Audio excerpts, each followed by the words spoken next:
देश के नए मुख्यमंत्री बन चुके हैं डॉक्टर मोहन सिंह यादव। और मोहन सिंह यादव के मुख्यमंत्री बन जाने के बाद अब सवाल ये उठ रहे हैं कि आखिरकार जब इनके मंत्रिमंडल का गठन किया जाएगा तो इसमें केंद्रीय मंत्री ज्योतिरादित्य सिंधिया के समर्थकों का दबदबा देखने को मिलेगा या फिर नहीं। ऐसे में देखा जाए तो बड़ी खबर निकलकर सामने आ चुकी है कि आलाकमान से मुलाकात की हाल ही में मोहन यादव ने देश के प्रधानमंत्री नरेंद्र मोदी के साथ जेपी नड्डा और अमित शाह जी से भी।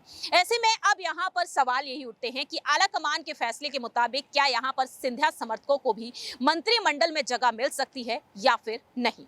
नमस्कार, मैं प्रांशी राठौर और आप देख रहे हैं नेक्स्ट 9 न्यूज। जैसा कि आप जानते ही हैं कि सिंधिया जो कांग्रेस से इस्तीफा दिए बीते 3 साल पहले 2020 में अपने 22 समर्थकों के साथ वह बीजेपी में शामिल हो गए। सिंधिया को पूरी तरीके से विश्वास था कि आने वाले समय में भी उनके समर्थकों को टिकट मिलेगा। सिंधिया ने साफ तौर पर कहा था कि हम बीजेपी में जा रहे हैं, सभी को टिकट मिलेगा और ऐसा हुआ भी।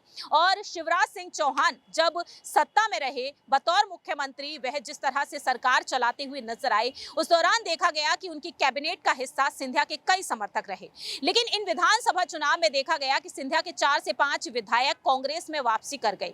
बचते हैं यहाँ पर 16 समर्थक। 16 समर्थकों को टिकट मिला, 8 समर्थकों ने जीत हासिल की। लेकिन अब कहा जा रहा है कि मंत्रिमंडल का जो विस्तार होगा इसमें सिंधिया के एक समर्थक को ही जगह मिलेगी।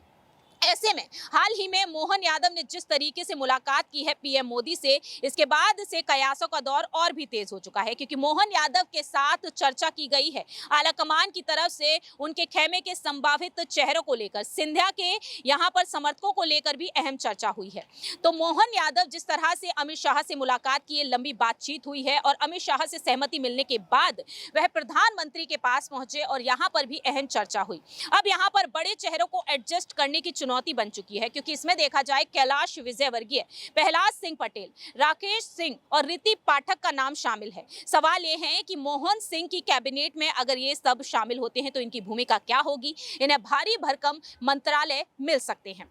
लेकिन यहां पर देखा जाए तो सिंधिया खेमे से तुलसी सिलावट, प्रद्युम्न सिंह तोमर और गोविंद सिंह राजपूत का नाम है और इनका मंत्री बनना भी तय बताया जा रहा है। ऐसे में बीजेपी के कुछ नामचीन चेहरे हैं, इस बार ड्रॉप भी हो सकते हैं। तो ये वे ऐसे चेहरे हैं जो बीजेपी की हर सरकार में कैबिनेट में मंत्री रहे हैं।